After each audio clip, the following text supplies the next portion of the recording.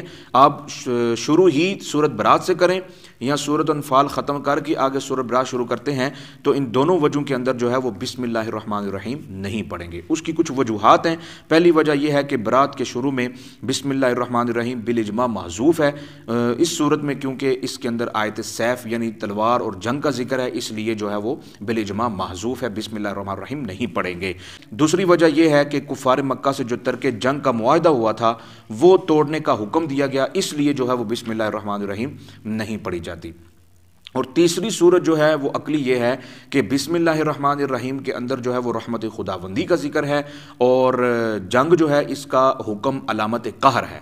تو قہر اور رحمت کا ایک ہی جگہ اجتماع جو ہے وہ کیا ہے؟ غیر مناسب ہے، یہ صحیح نہیں ہے۔ تو اس لیے اس سورت برات کے شروع میں بسم اللہ الرحمن الرحیم بالاجماع کیا ہے؟ محذوف ہے۔ اب آگے جو ہے وہ مسئلہ آ جاتا ہے کہ سورت انفال جب آپ ختم کریں گے تو سورت برات شروع کریں گے تو اس میں 3 وجوہ تمام قرائے کرام کے نزدیک پڑھی جائیں گی، یعنی تمام قرائے کرام کا جو موقف ہے وہ 3 وجہ ہیں: وقف، سکتہ اور وصل۔ وقف، سکتہ اور وصل بین الانفال والبرات۔ سورۃ انفال ختم کر کے سورۃ برات جب شروع کریں گے تو تمام قرآن کرام کا جو موقف ہے وہ یہ ہے کہ 3 وجہ جائز ہوں گی، یعنی 3 وجہوں کے ساتھ آپ پڑھ سکتے ہیں وقف، سکتہ اور وصل، ٹھیک ہے، فصل نہیں ہوگا۔ بین الانفال والبرات وقف، وصل اور سکتہ کیسے پڑھنا ہے اس طریقے کو ایک دفعہ سماعت کر لیں۔ نمبر 1 وقف، ان اللہ بکل شیء علیم براءۃ من اللہ ورسولہ۔ نمبر 2 سکتہ، ان اللہ بکل شیء علیم براءۃ من اللہ ورسولہ۔ نمبر 3 وصل، ان اللہ بکل شیء علیم براءۃ من اللہ ورسولہ۔ تو یہ طریقہ ہے بین الانفال والبرات جو ہے نا وہ 3 وجہ تمام قرائے کرام کے نزدیک وصل، وقف اور سکتہ، بس یہ آپ نے کیا کرنا ہے؟ اختیار کرنا ہے۔ آگے جو مسئلہ آتا ہے وہ یہ ہے کہ سورت برات کے علاوہ تمام باقی صورتوں کے شروع میں ابتدائی تلاوت کے وقت بسم اللہ الرحمن الرحیم پڑھنا ضروری ہے، اختیار نہیں بلکہ ضروری ہے، کیونکہ مصاحف میں لکھی ہوئی ہے، اس میں کوئی اختلاف نہیں، اور یہ بالاجماع جو ہے یہ شروع سے ہی بسم اللہ الرحمن الرحیم سے کیا کیا جائے گا؟ شروع کیا جائے گا۔ یعنی آپ تلاوت کا آغاز کسی صورت کے شروع سے نہیں کرتے بلکہ جو ہے وہ اجزائے صورت یعنی صورت کے درمیان میں سے بیچ میں سے کسی آیت سے آپ کیا کرتے ہیں؟ شروع کرتے ہیں۔ تو اس میں جو ہے نا وہ تھوڑا سا اختلاف ہے، بعض قرائے کرام اختیار دیتے ہیں کہ پڑھ لے تو ٹھیک ہے، نہ پڑھے تو کوئی حرج نہیں، لیکن جمہور عراقیین جو قرائے کرام ہیں وہ کہتے ہیں کہ اجزائے صورت میں بھی بسم اللہ الرحمن الرحیم پڑھیں گے، یعنی وہ ترجیح دیتے ہیں بسملہ کو، لیکن جو جمہور مغاربہ ہیں ان کے نزدیک ترک بسم اللہ الرحمن الرحیم کو کیا کیا گیا ہے؟ یعنی ترک بسملہ کو ترجیح دی گئی ہے۔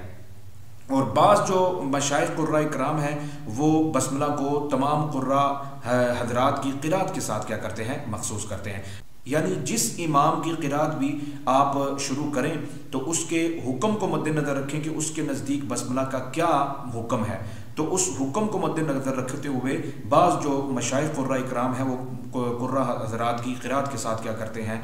بسملہ کو مخصوص کرتے ہیں۔ آخر میں ایک اہم مسئلہ جو ہے وہ نوٹ کر لیں کہ صورتوں میں سے کسی صورت کے آخر کے ساتھ جب کبھی بھی بسم اللہ الرحمن الرحیم آپ ملا کر پڑھیں تو بسم اللہ پر وقف کرتے ہوئے آئندہ صورت سے قطع مت کریں. یعنی اگر آپ نے کوئی صورت ختم کی ہے تو صورت ختم کرتے ہوئے وصل کے ساتھ آپ بسم اللہ الرحمن الرحیم ٹھہر جاتے ہیں اور پھر اگلی صورت جو ہے اس کو آپ جو ہے وہ قطع کر دیتے ہیں بسم اللہ الرحمن الرحیم کے ساتھ. تو یہ جائز نہیں ہے. ٹھیک ہے. کیوں؟ اس لیے کیونکہ بسم اللہ جو ہوتی ہے یہ افتتاح صورت کے لیے ہوتی ہے نہ کہ اختتام صورت کے لیے. تو اس لیے جب بھی کوئی صورت آپ ختم کریں اگر وصل کے ساتھ آپ نے بسم اللہ الرحمن الرحیم پڑھی ہے تو بسم اللہ الرحمن الرحیم کے ساتھ اگلی صورت سے قطع نہ کریں بلکہ بسم اللہ الرحمن الرحیم وصل کے طور پر پڑھتے ہوئے اگلی صورت کو بھی ساتھ میں کیا کر لیں؟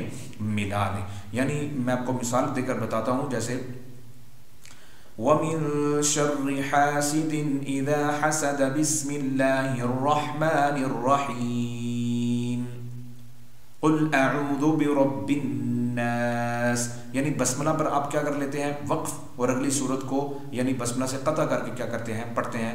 تو کاٹ کے پڑھتے ہیں تو یہ جائز نہیں ہے. کیسے پڑھیں گے؟ وَمِن شَرِّ حَاسِدٍ إِذَا حَسَدَ بِسْمِ اللَّهِ الرَّحْمَنِ الرَّحِيمِ قُلْ أَعُوذُ بِرَبِّ النَّاسِ. ٹھیک ہے. یہ بھی طریقہ درست ہے.